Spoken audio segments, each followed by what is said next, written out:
The first of 10 words that even natives regularly mispronounce is the word cash. Cash, not cachet, which even I am guilty of sometimes saying, but cash, like cold, hard cash.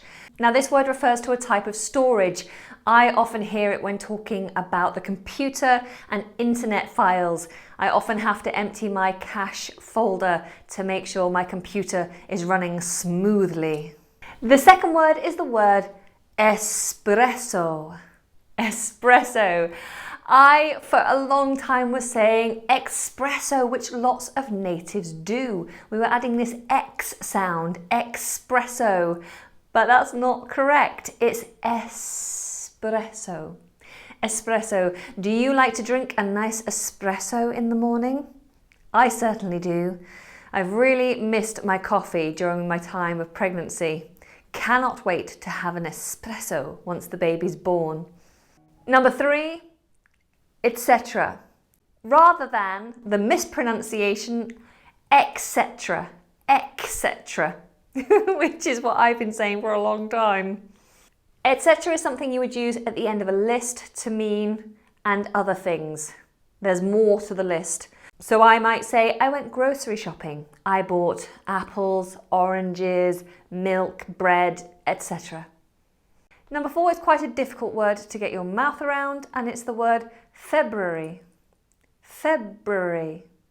You have to really make sure you're pronouncing that R after the B. February. February. Many of us naturally say February, and we put a liquid Y sound in there. February. But that's not correct. February. The next word is difficult because of the dexterity that's needed to move your tongue fast enough. It's the word sixth. Sixth. So your tongue has to be up at the back to make the K. Sick. S. Comes forward for the S and then through the teeth quickly to make the TH.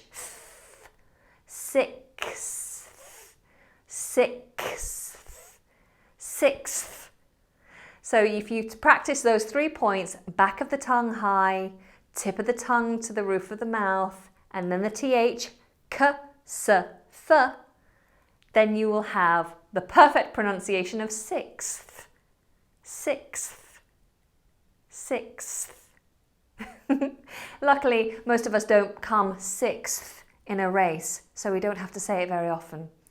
The next word is a word I've struggled with most of my life, and it's due to a mishearing when I was a child. Words that start with PER or PRE can often be confused, and it's the word perhaps. Perhaps.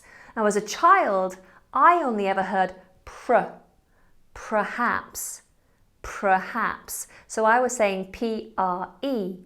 It was only through really learning to spell this word that I realised I was mispronouncing it. It should be perhaps, not perhaps.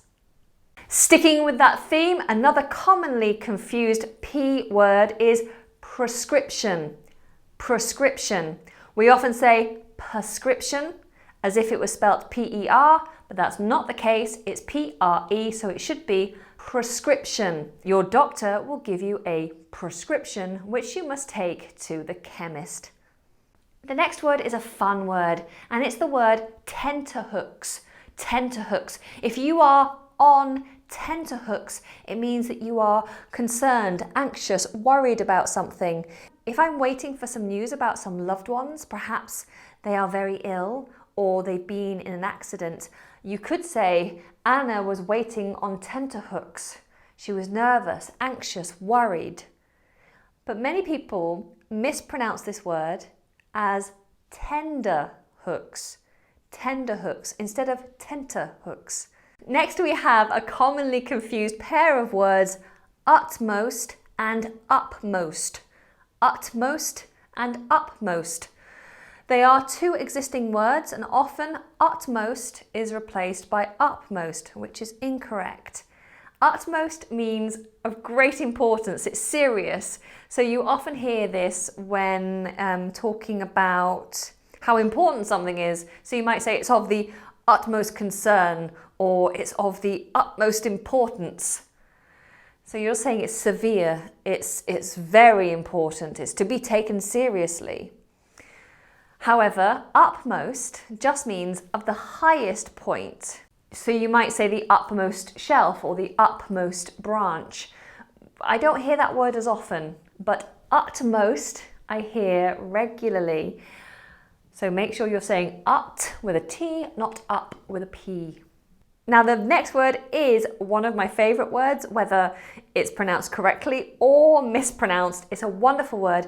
But before I jump onto that word, I just want to say if you are learning English, then make sure you've clicked that subscribe button and the bell notification button so you don't miss out on any future lessons. And please make sure you give this video a big thumb up. Okay, that final word, the one that I love, is voluptuous. Voluptuous. It means curvy, round, ripe, a little bit chubby perhaps. Normally you can call a person voluptuous if they're curvy and attractive with their curves. They're very voluptuous. The mispronunciation is voluptuous, like they're all lumpy, voluptuous, which is what I always said up until recently. It's voluptuous. No, it's voluptuous, not voluptuous. So there we go. What words do we have? Cash, espresso, etc. February, February, February. Sixth, perhaps, prescription, tenterhooks, utmost, very important, and voluptuous, voluptuous.